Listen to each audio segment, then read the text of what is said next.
Hey everyone, welcome to today's thrilling story. Want to see if limits can be broken? After work, she swam like a fearless dolphin, never stopping until nightfall, and the curator, impressed to the max, invited her to. But the curator was a bit glum. That was her 6-star award this year. Other events looked like neglected corners, completely empty. She could only explain the club had no multi-sport events for her. Soon, the curator was fired up. So she trained furiously, honing her skills by the serene lake and lovely, mesmerizing fields.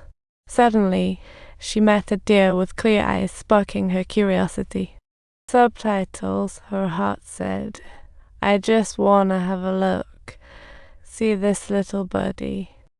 It was a tiny adventure that was just too exciting. As time cruelly flowed, she didn't leave the lake for a second. In 1988, she was sure she was ready to face the challenge. She scheduled a meeting with the chief, the former villain of her story. She thought, "Look how resistant this former demon is." She said she wasn't ready to be a dad yet, but give her a chance and she'd give it her all. She requested the chief to close the road for 2 days to give herself a stage to challenge the local triathlon record. Faced with such a noble request, the chief wasted no time and cleared a path with his car for her.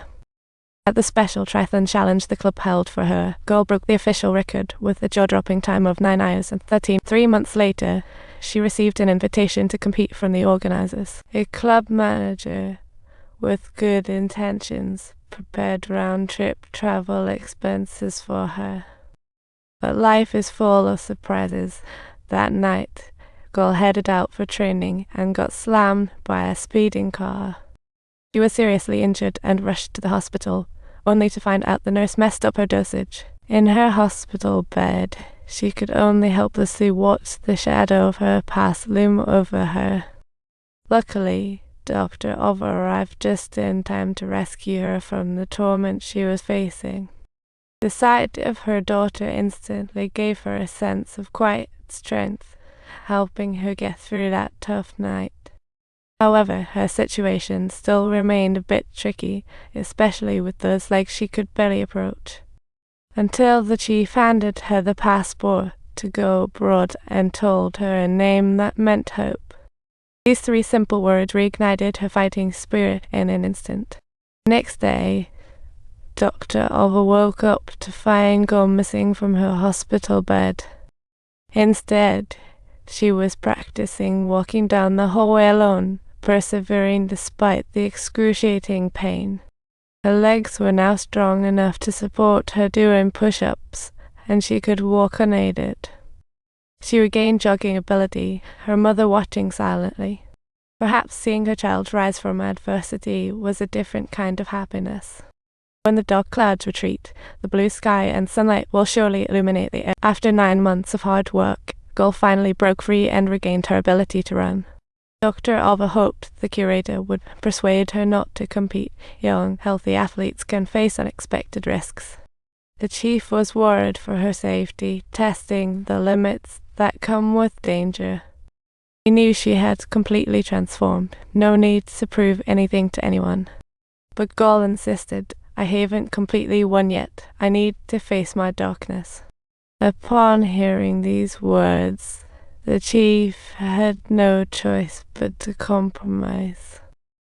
But the club withdrew her travel funds, mistaking her injury for a retirement from competition.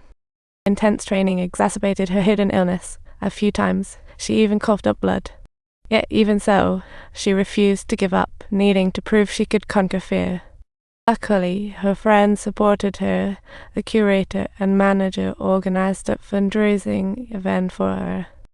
With the combined efforts of everyone, she finally raised enough money for her trip to the USA.